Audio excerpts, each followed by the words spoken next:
After our lecture in Chiang Mai, we flew to Taiwan, and we were met in Taiwan at the airport by a whole cadre of vegan activists from the Bliss and Wisdom Foundation group, which is a Buddhist group that is just doing fantastic work. And they organized most of the events that we did in Taiwan over the next 10 days. And so we started out going up to Taroko Gorge, which is on the other side of the island. On the east side, it's less developed, and visiting an organic farm that was inspired by the spiritual practices, and it's really helped the local people to go vegetarian and go vegan, actually, and also to move toward an organic way of living, which is essential, I think, for veganism, because chemicals and traps that they were using actually were killing a lot of the birds and wildlife. And so the Bliss and Wisdom group, which is Buddhist, based on the vegan principles of compassion for all life, really worked with the local farmers to transition to organic. So they would stop killing the wildlife and the birds and the other animals. There were quite a few dogs, for example, in the community with only 3 legs because of the traps that were used to kill monkeys and other animals that were stealing the crops. So they also helped educate, actually, the farmers about spirituality and about the infinite life that we're all living, so they would have more compassion for other forms of life. So it was really an education of the farmers and of consumers. Bliss and Wisdom has started a whole chain of organic, vegetarian, mainly vegan stores. When we were there in 2014, they had about 70 of these stores throughout Taiwan. Now they have 130. So it's very inspiring to see the work they're doing to help bring organic and vegan food throughout the whole island of Taiwan. From there, we went back to Taipei, the main headquarters, and we gave quite a few different lectures over the next 8 days. We worked also with Tzu Chi, which is another Buddhist group that's also promoting veganism and doing a lot to help disaster victims all over the world. So I gave a lecture at their headquarters in Taiwan that went very well and was also live streamed, I think, all over their movement. And then we gave a whole series of lectures and dialogues through the Bliss and Wisdom community. Some of them were at farms, like we went to another organic farm that was created in order to help people transition out of drug addiction and prison by working on organic farms and going vegan. So it's very inspiring to see that. And another was at an animal sanctuary that had been a goat dairy, and now it's a sanctuary for goats and for other animals, especially tortoises and birds and fishes. It had been also an aquaculture operation as well. So now it's a vegan sanctuary. And so it was great to give a lecture there and a dialogue with a local Buddhist monk, and then go one night to a restaurant and have a whole lecture and Q&A with young local activists.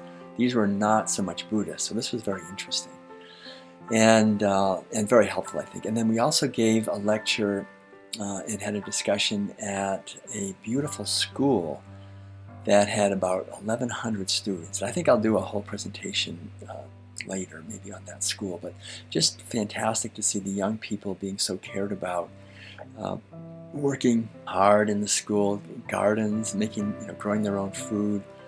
This is for basically kindergarten through 12th grade, and they don't use cell phones. They're really encouraged to have a spiritual life and to grow their own food organically, to be vegan.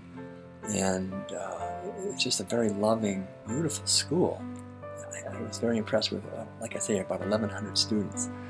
So it was big and very impressive. So and then we gave some concerts. Madeline joined me on the silver flute for the final concert at the end of our stay, which was just after Christmas.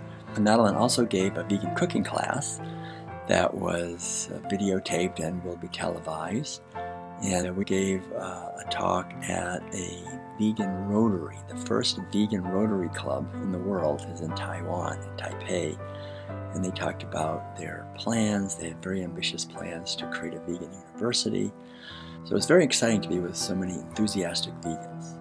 We were able to really spread the vegan message through the Bliss and Wisdom community, which is primarily vegan, but still a little bit vegetarian, still some dairy. So I felt like my purpose in many ways was to emphasize the devastating impacts of dairy products so that people really understand that clearly and go vegan fully. So I was very honored to be able to work with these people. They're doing great work. The organic stores they have also have classrooms where they study the Buddhist teachings so they can deepen their understanding of life as a spiritual adventure where compassion and kindness and empathy and cooperation are the most important thing. They have these upstairs restaurants where for $3 you can get all-you-can-eat vegan food and you wash your own bowl. I mean, we just loved it. It was good, healthy, organic vegan food for $3, all you can eat. It was really wonderful. We ate in many wonderful vegan restaurants in the entire tour, met countless vegan activists, signed lots of books, and were able to hear from quite a few people that they had gone vegan due to the impact of the World Peace Diet. And also the impact of the local groups, the work that they're doing. We love to support and nurture local groups as best we can because I think grassroots vegan activism on a planetary scale is the way forward. And so I just want to report back and say that in Southeast Asia and in Taiwan, there's a tremendous amount of energy and enthusiasm and cooperation promoting veganism. Taiwan, I still say, is the most vegan country in the world. It's really very inspiring to see how they're integrating vegan living into education, into healthcare, into government policy, into agriculture, and bringing organic, which is so important as well, and veganic actually too. So there's tremendous progress being made, and we're very grateful, deeply grateful to all the activists who were so cooperative and helpful in our time there. So thank you all for your efforts, and that's the report about our 2019 lecture tour to Southeast Asia and Taiwan. It was enormously inspiring, and may the vegan movement continue to grow and blossom into 2020.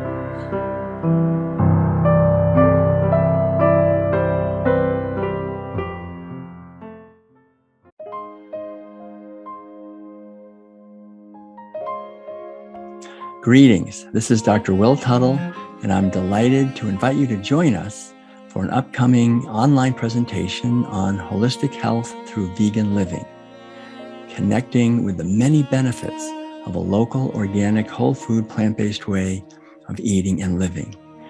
We're living in challenging times, and the ancient wisdom still holds true that a spiritual approach to living, connected with compassion for animals and caring for nature and for each other, is the way not only to transform ourselves, but to help transform our planet. Please join us. Looking forward to seeing you then. Thank you.